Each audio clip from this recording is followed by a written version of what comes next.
자, 우리 한번 옆에 분하고 서로 인사하겠습니다. 주 안에서 사랑하고 감사하고 축복합니다. 주 안에서 사랑하고 감사하고 축복합니다. 여러분, 오늘 광고 중에 다음 주, 그러니까 이번 주 목금토 3일 동안 우리 창원시 기독교연합회에서 하는 우리 청년 집회 광고를 들으셨을 겁니다. 이번에 아주 귀한 강사를 모셨습니다. 김민환 목사님이라고 우리 차세대 목사님으로 굉장히 지금 주목을 받고 있는 목사님인데, 정말 모시기 힘든 분 모셔서 이번에 청년들을 위한 또 귀한 말씀 주실 분을 모셨습니다. 여러분들도 은혜 받기를 원하시는 분들은 가음정교회 서문화교회에서 이틀 동안 부흥회가 있고요. 그리고 토요일 오후 4시에 서울에 마커스라고 하는 찬양팀이 있습니다. 굉장히 유명한 팀이고, 저희들이 그 팀을 모시는데 거의 한 1년 동안을 계속 타진해서 정말 힘들게 이번에 저희들이 초청을 하게 된 겁니다. 여러분들, 우리 상남교회 모든 성도들이 다 그날 참여하셔서 함께 은혜 받으십시오. 우리가 흔한 경험이 아닙니다. 흔한 교회가 아니고요, 정말 준비해서 하는 마커스 워십입니다. 여러분들 자녀들도 다 같이 함께 오셔서 함께 은혜 받는 시간이 되기를 주의 이름으로 축원합니다. 몽골 제국을 건설한 징기스칸이 어느 날 사막을 걷는 중에 매우 목이 말랐습니다. 그러다가 작은 웅덩이를 발견을 하고 그릇으로 물을 떠먹으려고 하는데, 그가 늘 어깨 위에 올리고 다니는 매가 있었어요. 그런데 이 매가 방해를 해서 물을 엎질러 버립니다. 이 매는 비록 말 못하는 미물이지만 늘 어디를 가든지 항상 전쟁터가 됐든 어디가 됐든 늘 그와 함께하는 마치 친구와 같은 그런 존재였습니다. 그런 매가 한 번쯤은 물을 엎질릴 수 있겠죠. 근데 또다시 그릇으로 물을 떠서 마시려고 하면 또다시 날개짓으로 방해를 해가지고 물을 엎질러 버리는 거예요. 이게 여러 차례 계속되면서 마음속에 분노가 확 일었습니다. 그러지 않아도 목말라 죽겠는데, 거기다가 지금 부하들도 옆에서 다 지켜보고 있는 자리에서 물을 먹으려고 할 때마다 이 매가 그냥 날개짓으로 물을 엎질러 버리니까 이게 체면이 말이 아닌 거예요. 자기도 모르게 분노가 울컥하고 올라오는데 그걸 참지 못하고 하지 말아야 될 공언을 내뱉어 버렸습니다. 한 번만 더 방해를 하면 오늘 내가 너를 죽여버리겠다 그랬어요. 그리고는 다시 물을 떠서 먹으려고 하는데 매가 이번에도 또다시 물을 엎질렀습니다. 더 이상 화를 참지 못한 징기스칸이 칼을 빼들고 오랜 세월을 함께 해왔던 친구와 같은 매를 죽여버리고 맙니다. 그런데 일단 매를 죽이고 난 후에 갑자기 들어오는 생각이, 그런데 이 녀석이 왜 이전에 하지 않던 행동을 했을까라는 생각이 든 거예요. 그래서 물속을 가만히 들여다보니까 그 물속에 뭐가 이렇게 보이는데, 맹독사 한 마리가 내장이 다 터진 채 물속에 죽어 있는 거예요. 이 얘기는 무슨 얘기입니까? 이 물은 이미 독으로 오염된 물이기 때문에 이 물을 먹으면 죽는 겁니다.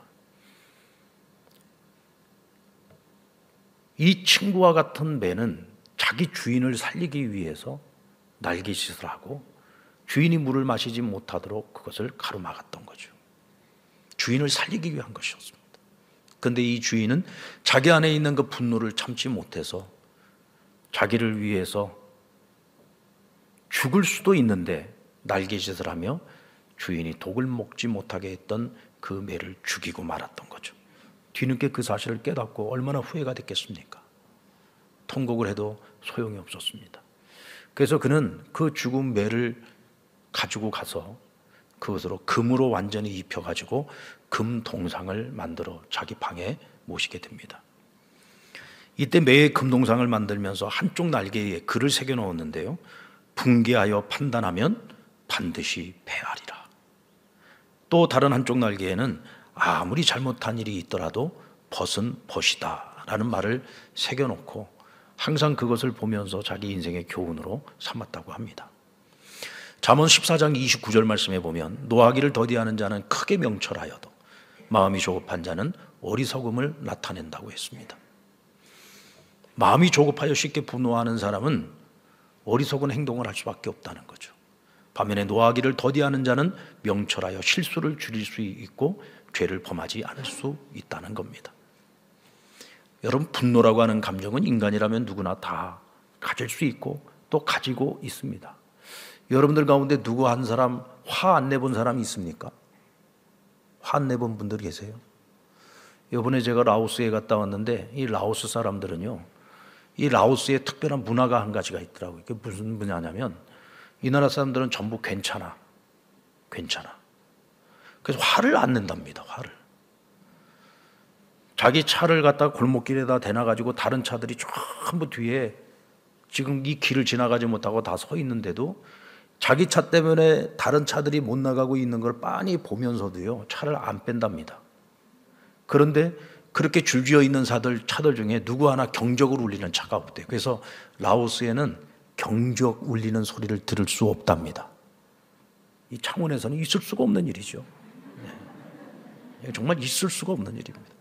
잠깐도 못 참아가지고 신호등 바뀌었는데 핸드폰 보느라고 못 가는 차 있으면 뭐 뒤에서 난리가 나지 않습니까? 막 빵빵빵 거리고 난리가 나죠. 때로는 이유도 없이 경적을 울리는 버스도 있습니다. 그런데 이 라오스 사람들은 화를 낼 줄 모르고 분을 낼 줄 모른다는 거예요.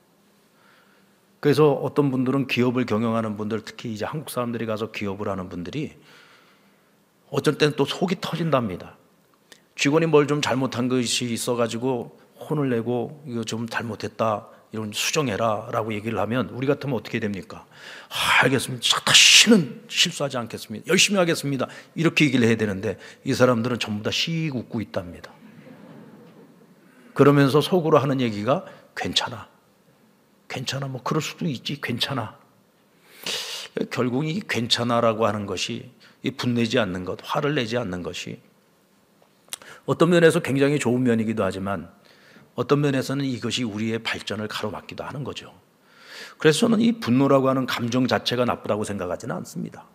그런데 문제는 분노한다고 해서 모든 사람이 죄를 짓는 것은 아니라는 거죠. 아무리 분이 생기더라도 그 분을 다스릴 줄 아는 사람은 명철한 사람이 될 수 있다. 오히려 분노를 잘 다스릴 수 있을 때 그 사람은 명철한 사람이 될 수 있어요. 근데 마음이 조급해가지고 자기 분노를 다스리지 못하고 감정에 치우쳐서 해서는 안 될 말을 쏟아내고 해서는 안 될 행동을 했을 때는 후회가 많아지는 거죠. 결국은 다른 사람에게도 상처를 주고 아픔을 주게 됩니다. 관계가 깨지는 거죠. 아담의 아들 가인이 그의 동생 아벨을 죽였던 것, 결국은 분노를 다스리지 못했기 때문이죠. 근데 그 분노의 시작이 뭐였습니까? 동생과 자신이 똑같이 하나님께 제물을 드리며 제사를 드리는데 하나님께서 동생의 예물만 받으시고 자기 예물은 아예 받지 않으셨어요. 하나님께 대한 분노가 생겼습니다. 왜? 차별을 받았으니까. 차별을 받았어요. 그러면서 동생을 시기하고 질투하는 마음을 갖게 되었고, 시기 질투심이 다스려지지 못하니까 결국은 분노로 바뀌고, 결국 분노를 다스리지 못할 때 살인자가 되고 말았던 거죠. 오늘 본문에서 주님은 살인하는 것과 분을 내는 것을 같은 죄로 보셨습니다. 여러분, 어떻게 살인과 분을 내는 것이 같은 죄입니까? 너무 좀 지나친 해석이 아니겠는가라는 생각이 들 정도로 주님께서는 아주 오늘 단호하게 말씀을 하십니다. 살인하는 것과 분내는 것은 같은 죄다. 그리고 그 죄의 결과가 얼마나 혹독한지에 대해서 말씀을 합니다. 21절 말씀 같이 한번 볼까요? 옛사람에게 말한 바 살인하지 말라. 누구든지 살인하면 심판을 받게 되리라 하였다는 것을 너희가 들었으나. 여기서 살인하지 말라라고 하는 이 계명은 옛 계명, 하나님께서 이스라엘 백성들에게 주신 10계명의 제6계명을 말하고 있는 것이죠. 자, 그런데 이어지는 말씀을 보면 22절에 나는 너희에게 이르노니 형제에게 노하는 자마다 심판을 받게 되고 형제를 대하여 라가라 하는 자는 공회에 잡혀가게 되었고 미련한 놈이라 하는 자는 지옥불에 들어가게 되리라 하였습니다. 자, 제6계명인 살인하지 말라라고 하는 이 옛 계명이 오늘 주님께서 말씀하실 때에는 여기서 말하는 살인죄가 오늘날에는 어떤 죄에 해당되느냐? 형제에게 노하여 라가라 하고 미련한 놈이라 하는 죄와 같은 죄라는 거예요. 여러분, 이게 어떻게 같은 죄가 될 수 있습니까? 욕 한 번 했다고? 살인자가 심판을 받듯이 이와 같이 형제에게 노하여 죄를 짓는 자들도 같은 심판을 받을 것이다 라고 말씀하셨습니다. 자, 여기서 형제에게 화를 내는 행태를 다양한 표현을 들어서 설명을 하고 있는데, 먼저 노하였다 그랬어요. 노하였다라는 말은 화를 내었다라는 뜻입니다. 노를 다스리지 못하고 이 노를 바깥으로 표출했습니다. 이것이 화예요. 그리고 라가라 하는 말은 히브리어로 머리가 텅 비었다라는 뜻입니다. 우리식으로 표현하면 뭐예요? 돌대가리. 이런 돌대가리 같은 놈하고 형제에게 욕을 하는 것이죠. 자, 그 다음은 미련한 놈이라 하는 것 그랬어요. 여기서 미련하다라고 말을 할 때에는 어떤 사람의 신체의 한 일부를 이야기하고 있는 것이 아니라 그 사람의 존재 자체에 대해서 욕을 하고 있는 겁니다. 뭐 요즘 말로 바꿔서 말하면 아무짝에도 쓸모없는 놈, 또 이 세상에 태어나지 않는 것이 더 나을 뻔했던 놈, 뭐 이런 욕이 되겠죠. 주님께서는 이와 같이 형제에게 화를 내고 해서는 안 된 말을 쏟아부어서 상대방에게 큰 상처와 아픔을 주는 행위를 살인하는 것과 동일한 죄로 여기셨습니다. 여러분, 살인과 분노는 엄연히 다르죠. 근데 어떻게 이것이 똑같은 죄라고 말할 수 있을까요? 주님께서 너무 확대 해석한 것은 아닐까요? 분명히 여기에는 의도가 있을 겁니다. 왜 이런 말씀을 하셨을까? 여러분, 살인의 시작은요, 마음의 분노로부터 시작이 됩니다. 그러니까 결국은 분노를 다스리지 못하게 되면 살인죄까지 저지를 수 있다는 거예요. 그 가능성이 여기서부터 시작이 된다는 겁니다. 그래서 사람은 죄를 짓지 않으려면 반드시 그 마음속에 있는 화와 분노를 다스릴 수 있어야 된다. 그것을 제거할 수 있어야 된다라는 것을 말씀하는 것이죠. 그러므로 형제를 향해 미련한 놈이라고 욕하는 자는 마지막 심판 때에 지옥불에 들어갈 것이다. 자, 이것은 과장법입니다. 여러분들 형제한테 화를 안 내보신 분 손 들어보세요. 여러분들 어렸을 때부터 쭉 형제들하고 같이 자라면서 형제들한테 화 안 내보신 분. 아유, 손 드시는 분이 계시. 이럴 때는 안 드셔야 돼요. 왜냐하면 우리가 나도 모르게 화를 낼 때가 있어요. 나도 모르게. 나도 모르게 우리가 화를 낼 때가 있잖아요. 만약에 이 법대로 한다고 한다면 예전에 우리 부모님들 가운데 천국 못 가실 분들 많습니다. 예수 믿어도 천국 못 가실 분들 많아요. 예전에 우리 부모님들이 이런 것들을 교양을 제대로 배우지 못해서 화가 나면 자녀들한테 이런 소리 많이 했잖아. 이 돌대 같은 놈아, 이 돌대가리 같은 놈아, 이 아무짝에 쓸모없는 놈아. 예전에 부모님들이 보면 이런 말 실수를 많이 했어요. 이런 말로 자녀들에게 상처 많이 줬습니다. 오늘 예수님 말씀대로 하면 이분들 다 지옥에 갔습니다. 다 지옥에 들어간다고 했잖아요. 라가라 하는 자, 미련한 놈이라 하는 자. 주님께서 너무 과하게 해석을 한 것이 아닌가라는 생각이 들어요. 그런데 여러분, 이것이 정말 과장법이라는 하나의 표현 방식에 불과한 것이었을까? 저는 그렇지 않다고 생각합니다. 우리가 누군가에게 화를 낼 때에는 이미 화를 내고 있는 나 자신도 그렇고 화를 받는 그 사람 자신도 그 마음속에 지옥불이 시작이 되는 거예요. 지옥의 불이 막 내 안에서 타오르기 시작하는 겁니다. 분을 참지 못해서 분을 토해내는 그 순간에 이미 내 안에 지옥이 시작이 된 겁니다. 갑자기 내가 욕을 들어먹었습니다. 갑자기 내가 화를 당하는 입장이 됐습니다. 화를 당할 때 보면은 내가 이유도 모른 채 화를 당하는 경우가 많아요. 내 안에 막 불이 타오르는 거죠. 근데 이 불을 끄지 못하면 화를 낸 사람이나 화를 당한 사람이나 그 지옥 불에 스스로가 다 죽습니다. 한마디로 말해서 지옥 같은 인생을 살게 된다는 거죠. 여러분, 혹시 우리 안에 해결 못한 분노의 감정이 있습니까? 아니면 어떤 화냄이 있습니까? 내 마음속에 어떤 그런 일들로 인해서 여전히 해결하지 못한 지옥불이 내 안에서 타오르고 있습니까? 그래서 늘 내 마음이 불편하고 자다가도 내가 벌떡벌떡 일어나야 할 만큼 괴롭고 고통스러운 이 분노의 문제를 끌어안고 오늘도 고통받고 있습니까? 만약 그렇다면 이 해가 지나가기 전에 우리 안에 이 지옥불을 끄시기 바랍니다. 이 마음에 있는 이 나를 불편하게 만들고 나를 힘들게 하고 나를 불행하게 만드는 이 뜨거운 불을 가지고 있으면서 우리가 어떻게 행복해질 수 있겠습니까? 한 해를 마무리하고 이제 새로운 한 해를 우리가 계획하고 있는데 아무리 새해라고 하는 새로운 시간이 우리 앞에 다가온다 할지라도 내 마음이 불편하고 내 마음이 불행하고 내 마음이 지옥인데 어떻게 행복한 새해를 준비하고 맞이할 수 있겠어요? 새로운 출발을 하려면, 새로운 시작을 하려면 우리는 먼저 마음부터 정리를 해야 합니다. 그렇다면 우리 안에 있는 이 화와 분노, 그리고 그로 인해서 깨어진 어떤 관계들이 있다면 그것을 우리가 어떻게 회복할 수 있을까요? 주님께서는 우리에게 문제만 던지신 것이 아니라 그에 대한 해결책도, 처방전도 우리에게 허락해 주셨습니다.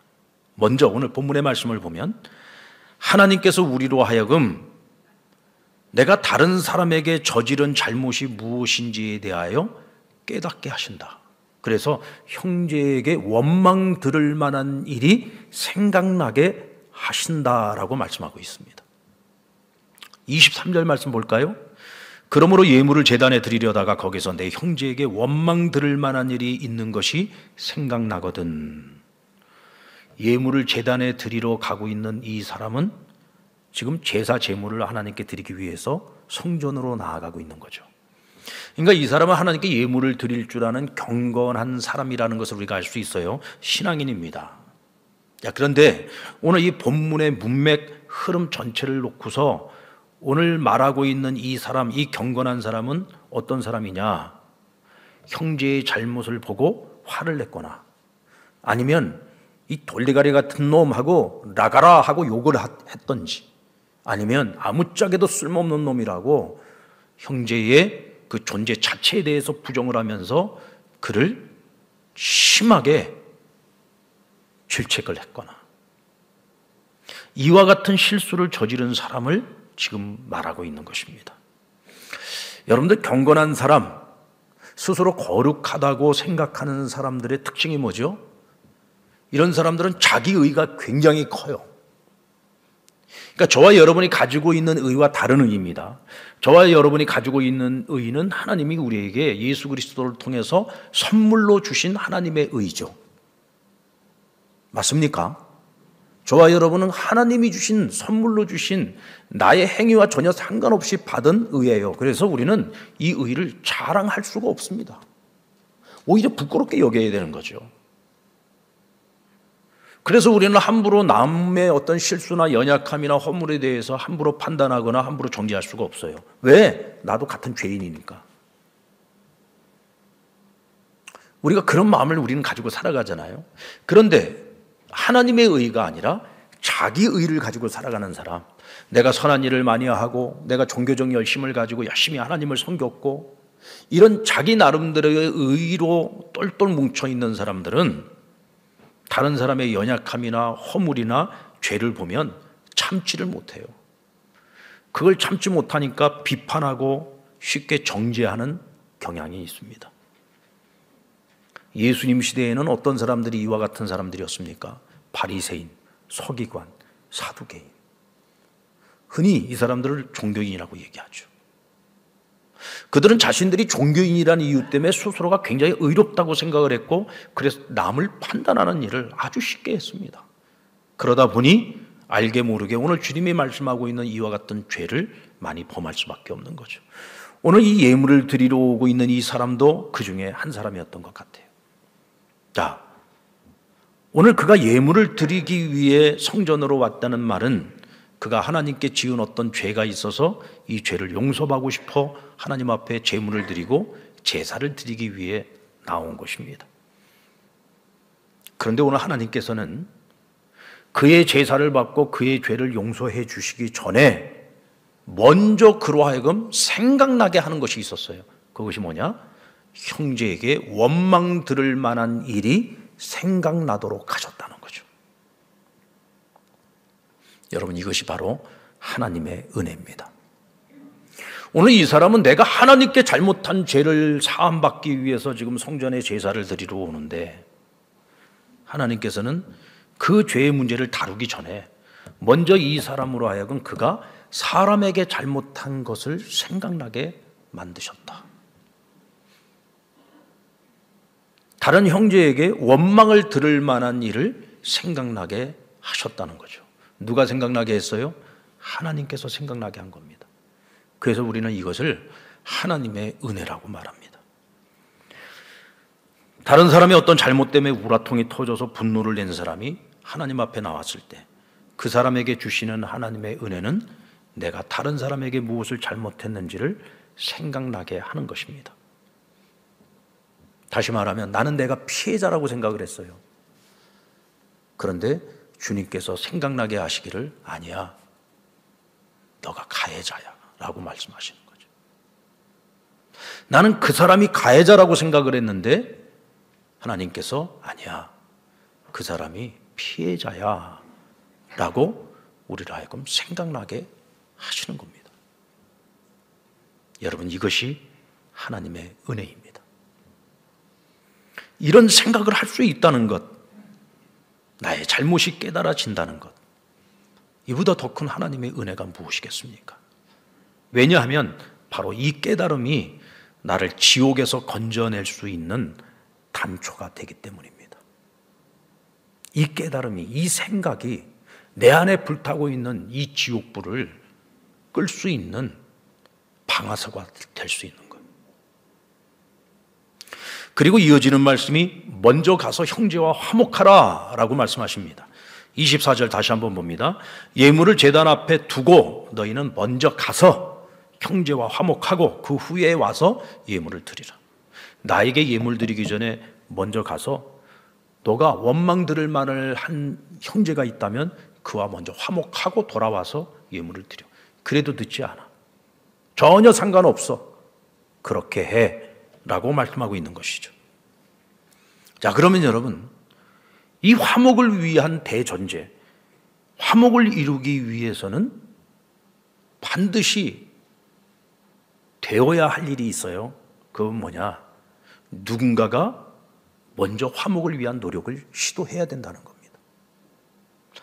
누군가가 먼저 가서 용서를 구해야 되고, 누군가가 먼저 가서 손을 내밀어야 되고, 누군가가 먼저 찾아가 주어야 하는 거예요. 그러지 않고는 절대로 화목이 이루어질 수 없습니다.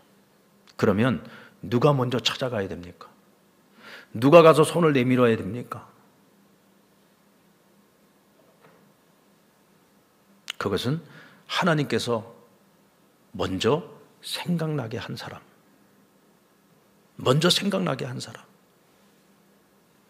내가 사람에게 잘못한 것이 있음을 깨닫도록 한 사람, 깨달아진 그 사람, 다시 말해 하나님께 은혜를 입은 그 사람, 그 사람이 먼저 가야 되는 거예요. 왜? 은혜를 입었으니까.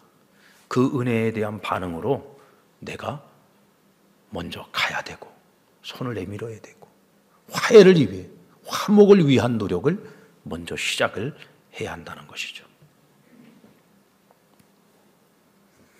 결국 관계의 문제에서 서로의 화목이 깨졌을 때에는요, 이 둘 사이의 문제라고 하는 것이 일방적인 경우가 많지 않아요.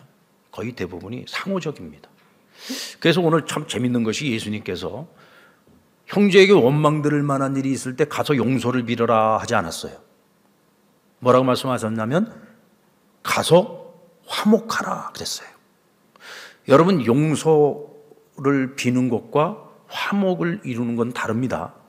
용서를 비는 것은 내가 일방적으로 가서 내가 잘못했다고 용서를 구하는 거예요. 화목이라고 하는 것은 쌍방간의 잘못이잖아요.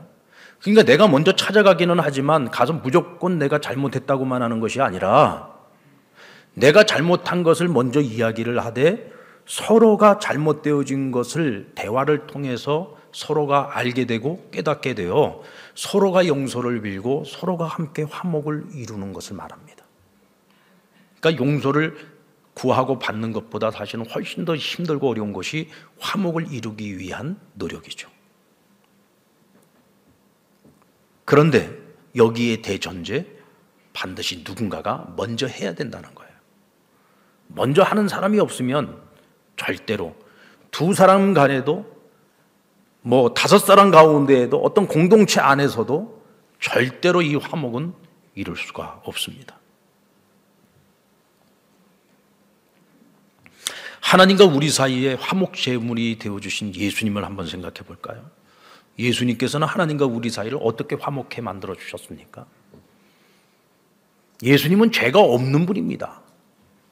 그래서 우리는 예수님을 참 하나님이시면서 참 인간이라고 부르는 거예요. 인간의 몸을 입고 오셨지만 주님께 인간으로서 없는 것이 있다면 저와 여러분이 공통적으로 가지고 있는 죄가 없습니다. 왜냐하면 예수님은 하나님이시기 때문입니다. 그런데도 예수님은 이 인간, 죄 많은 이 세상에 인간의 몸으로 오셔서 죄인이 아니신 분이 스스로 죄인이 되셨습니다. 우리의 모든 죄를 다 끌어안고 십자가에 달려 대속제물이 되어주신 거죠. 희생제물이 되어주신 겁니다. 죄인인 나를 대신하여 예수님이 대신 죽으심으로 말미암아 하나님과 우리 사이에 죄의 문제를 해결해 주시고 우리를 화목하도록 만들어 주신 거예요. 하나님과 우리 사이의 화목은요, 우리가 먼저 시작한 게 아닙니다. 하나님이 먼저 시작하셨습니다. 아멘. 그러니 이제는 우리가 그 하나님의 사랑과 은혜로 말미암아 하나님과 화목하였으니 우리는 사람들과의 관계 속에서 항상 누가 먼저? 내가 먼저 손 내미는 자가 돼야 됩니다. 내가 먼저 화목을 위해서 힘쓰는 자가 되어야 하는 겁니다.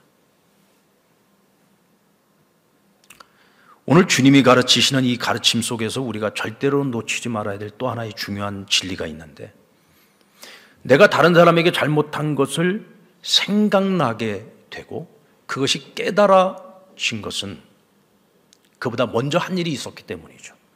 무엇입니까? 내가 하나님 앞에서 지은 죄, 내가 하나님 앞에 죄인이라는 사실을 깨닫고 하나님과의 관계 속에서 내가 이 죄 문제를 해결하기 위하여 하나님께 예배를 드리러 가는 길에 하나님께서 그로 하여금 사람에게 지은 죄를 생각나게 하셨다는 거예요. 여러분, 사람에게 잘못한 것을 생각나게 하시는 것은 하나님이시오. 그 은혜는 하나님 앞에 내가 죄인임을 깨닫는 자들에게 주어지는 은혜인 줄로 믿습니다. 여러분, 우리는 자랑할 것이 없어요. 어떤 의도 우리가 하나님 앞에 내세울 것이 없습니다. 우리는 늘 하나님 앞에 죄인입니다. 우리가 다른 사람을 함부로 비판하고 정죄할 수 없는 이유도 바로 여기에 있죠. 우리가 하나님 앞에 죄인이기 때문입니다. 죄인이 죄인을 어찌 비판하고 판단할 수 있겠습니까? 우리가 죄인인 내가 다른 사람의 죄를, 허물을 비판하고 정죄했다면 그 또한 그것이 죄인 겁니다. 하나님께서는 그것이 죄라고 우리에게 말씀하십니다. 그것을 내가 깨달을 때 하나님께서 우리로 하여금 사람과의 관계를 회복시킬 수 있도록, 회복될 수 있도록 하나님께서 우리 죄를 깨닫게 하시는 겁니다. 여러분, 요셉이 만약 형제들에 대한 분노를 다스리지 못했다면, 그 마음속에 형제들 때문에 생긴 그 지옥불을 끄지 못했다면 그는 애굽의 총리가 되고 가정을 이루고 자녀를 낳고 세상에서 성공을 거두어도 절대로 행복할 수 없었을 겁니다. 왜요? 마음에 지옥불이 있는데, 날마다 타오르는 분노가 있는데 어떻게 행복할 수가 있겠습니까? 아무리 세상 부귀영화를 다 누리고 있다 할지라도 그 마음속에 지옥불을 가지고 있는 사람은 절대로 행복할 수가 없죠. 근데 그가 애굽에서 총리가 되고 아름다운 아내 아비삭을 얻고 그 사이에서 첫 번째 아들을 낳았을 때 그 아들의 이름을 므낫세라고 지었어요. 그 므낫세라는 이름의 뜻이 뭔지 아십니까? 지나간 일을 잊어버렸다, 이제 다 잊었다라는 뜻을 갖고 있어요. 아니, 우리가 첫 아이를 얻었을 때의 그 기쁨이라는 것은 뭐 말로 다 할 수가 없잖아요. 그 기쁨의 순간에 정말 복되고 축복되고 영원히 기억될 만한 그런 이름을 지어주고 싶을 텐데 왜 하필이면은 내가 과거에 지나간 기억들을 다 잊었다라는 이런 이름을 지어줬을까요? 이것은 자신의 그 마음의 심정을 이렇게 고백을 하고 있는 거죠. 내가 지금 이 순간 이 아이를 받아들고 기쁜 것은 내가 아버지 집에서 겪었던 일들, 형제들에게 겪었던 일들, 내가 애굽에 와서 그 모질고 그 고통스러운 그 시간들을 보냈던 그 모든 과거에 고통스러웠던 그 모든 기억들을 이제는 다 잊을 수 있었기에 내가 행복하다는 거예요. 여러분, 요셉이 얼마나 고민이 많았겠습니까? 하나님이 주신 꿈을 꾸고 난 이후에 그에게는 단 한순간도 주어지는 환경이 고통스럽지 않은 환경이 없었어요. 형제들에게 팔려가고 보디발 집에 가서 열심히 노력했는데 한마디로 말해서 강간범이란 누명까지 뒤집어쓰고 감옥에 들어가고, 감옥에 들어가서도 금방 나올 줄 알았는데 얼마나 긴 시간을 그곳에서 보냈습니까? 그가 하나님께 묻지 않았겠습니까? 하나님, 대체 왜 내가 이런 고생을 해야 됩니까? 내가 왜 이런 고난의 길을 걸어가야 됩니까? 내가 뭘 잘못했습니까? 이 문제가 해결되지 않는 한은 하나님에 대한 원망, 형제들에 대한 원망, 자기 인생에 대한 원망 때문에 절대로 그 마음이 평안하지 않았을 거예요. 행복하지 않았을 겁니다. 근데 하나님께서 그에게 은혜를 베푸셨죠. 깨닫게 하신 겁니다. 야, 요셉아, 형제들이 너를 팔았지만 사실은 내가 그들의 손을 빌려서 너를 이곳에 먼저 오게 한 거야. 바로 이 날을 위한 것이다. 너를 통해서 내 민족을 구원하고 이 세상에 이 많은 사람들을 구원하기 위하여 내가 너를 이곳에 먼저 보낸 거야. 이걸 깨닫게 됐어요. 그것을 깨닫는 그 순간에 그의 마음속에 있던 지옥의 불이 꺼져버립니다. 그거였구나. 이게 하나님의 계획이었구나. 이것이 하나님의 섭리였구나. 총리가 된 동생 앞에 섰던 형제들이 지금 자신의 생사 여탈권을 가지고 있는 그 애굽의 총리가 자기들이 팔아먹은 그 요셉이라는 사실을 깨닫게 되었을 때 얼마나 두려웠겠습니까? 아마 온몸이 사시나무 떨리듯이 떨렸을 거예요. 이때 요셉이 한 말이 바로 이 말이잖아요. 형님들 두려워하지 마시오. 당신들의 손으로 나를 팔았지만 사실은 하나님이 당신들의 손을 빌려서 나를 이곳에 보낸 겁니다. 그러니 당신들에게 이제 내가 캐캐 묵은 그런 감정, 악한 감정 없습니다. 전 다 내려놨습니다. 이미 다 풀었습니다. 제 마음에는 하나님이 주신 평안이 있습니다. 여러분, 이것은 단순히 요셉에게만 주어진 축복이 아닙니다. 요셉이 형제들의 죄를요, 바로 용서하지 않았습니다. 형제들이 스스로 자기들의 죄를 이실직고 할 때까지 계속 시험하지 않았습니까? 나중에는 벼랑 끝에 서니까 자기들 입으로 뭐라고 고백을 했어요? 우리가 지금 이런 고난을 겪게 된 거, 이런 고통을 겪게 된, 이런 위기를 우리가 만나게 된 것은 과거에 우리가 동생한테 저지른 그 죄 때문에, 내 아버지에게 저지른 죄 때문에 우리가 지금 인과응보를 당하고 있는 것이다 라고 자기들 입으로 고백을 하는 모습을 보고 그제서야 요셉이 통곡을 하며 울면서 이보시오 형님들, 내가 바로 당신들의 손으로 팔았던 요셉이요 하고 자신의 정체를 밝혔죠. 그리고 이미 나는 당신들을 다 용서했습니다. 이 모든 것이 하나님의 은혜요, 이 모든 것이 하나님이 행하신 일입니다. 관계가 회복이 됩니다. 그리고 더 감사한 건 이 형제들의 마음도 평안을 얻게 되었다는 거예요. 여러분, 동생 애굽에다가 팔아보내고 아버지한테 거짓말하고 그들이 양심이, 마음이 편했겠습니까? 날마다 죄책감 속에서 살지 않았겠습니까? 요셉을 결국 팔아넘기자고 제안을 했었던 유다는 그 일로 인해서요, 얼마나 마음에 그 심란하고 그 죄책감 때문에 아버지 얼굴을 볼 수가 없어서 집에서 나오잖아요. 그래는 그 이후로 그가 얼마나 험악한 인생을 삽니까? 심지어는 아들들 다 잃어버리고 나중에는 며느리라고 잠자리를 내가지고 그 대를 이어가야 하는 정말 부끄러운 조상이 되잖아요. 근데 그만큼 요셉의 형제들 중에 마음 편안히가 한 사람도 없었다는 거예요. 그들 안에 있는 그 죄책감 때문에 하루하루 두 다리 쭉 뻗고 한 번도 잡은 적이 없었을 겁니다. 그런데 그 요셉의 노력을 통해서 화목을 위한 노력을 통해서 결국 그들의 마음속에도 죄책감으로부터의 자유함을 얻게 된 거죠. 요셉의 평안함이 그들의 마음에도 전해지게 된 겁니다.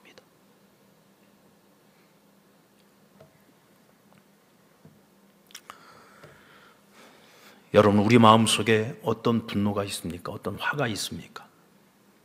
그 마음이 죄로 이어지지 아니하도록 우리의 마음을 잘 다스릴 줄 아는 지혜롭고 현명하고 명철한 그리스도인들이 되시기를 바랍니다.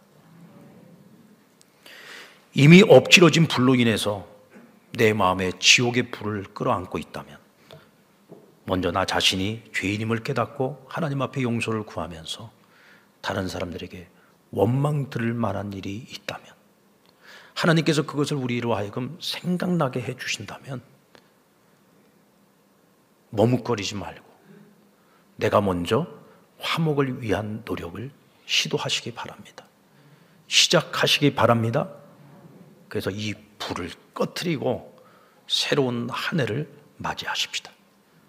이 불을 꺼뜨리고 새로운 한 해를 시작하십시다. 그래야 우리는 더 나은 미래를, 더 행복한 새해를 맞이하게 될 겁니다. 이를 위해서 최선을 다하고 결단하는 저와 여러분 되기를 주의 이름으로 축원합니다.